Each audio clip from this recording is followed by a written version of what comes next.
जब समाज को जरूरत पड़ती है, कहाँ मर गए थे तुम नरेश जाट के लिए 4-4 दिन तक हनुमान बेनीवाल बैठा रहा था, कहाँ मर गए थे अनिल चौधरी के टाइम। और हर टाइम जब भी समाज को किसी समाज को जरूरत पड़ी हनुमान बेनीवाल ने संघर्ष किया और अपने सरकार में न होते हुए संघर्ष के बलबूते पे न्याय दिलाया। तो हमें सोचना है और आगे भी जो भी ये महापंचायत बैठी है, जब भी हमारे बुजुर्ग बैठे, जो निर्णय लेंगे उन निर्णय के साथ रहेंगे। मेरे भाइयों, हर कोई हनुमान नहीं बन सकता। हनुमान बनने के लिए 25 साल इस तवी की भट्टी में तपना पड़ेगा, तब हनुमान बेनीवाल बनेगा। ऐसे बयान और भाषणों से हनुमान बेनीवाल नहीं बन सकते।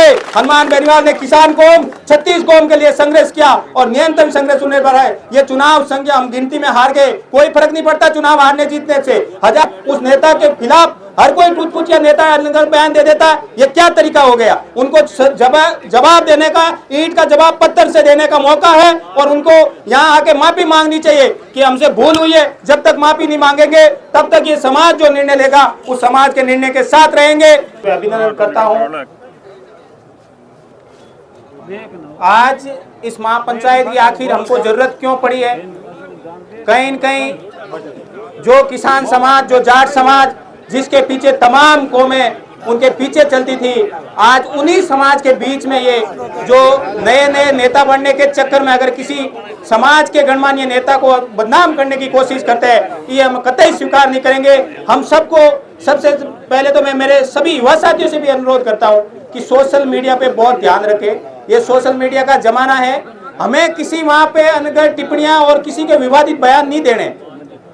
ये किसान समाज हमेशा 36 कौम को लेकर चला है। दूसरे समाज जो छोटे छोटे समाज है वो इस जाट समाज के सामने देखता है कि जाट समाज किस दिशा में चलता है। जाट समाज के पीछे पीछे वो समाज, हमारे तमाम समाज चलते हैं। इसलिए हम सबको ये सोचना होगा, कहीं न कहीं मंथन करना होगा कि आखिरकार आज हमारे समाज के बीच ये दिक्कतें क्यों आ रही है। क्यों हमारे समाज के जो नेता जो इस किसान कौम को जगाने के लिए पिछले 20 साल से संघर्ष कर रहे हैं, उस नेता के खिलाफ हर कोई पूछ या नेता बयान दे देता है, ये क्या तरीका हो गया। उनको जवाब देने का, ईंट का जवाब पत्थर से देने का मौका है और उनको यहाँ आके माफी मांगनी चाहिए कि हमसे भूल हुई है। जब तक माफी नहीं मांगेंगे तब तक ये समाज जो निर्णय लेगा उस समाज के निर्णय के साथ रहेंगे। मेरे भाइयों, हर कोई हनुमान नहीं बन सकता। हनुमान बनने के लिए 25 साल इस तवी की भट्टी में तपना पड़ेगा, तब हनुमान बेनीवाल बनेगा। ऐसे बयान और भाषणों से हनुमान बेनीवाल नहीं बन सकते।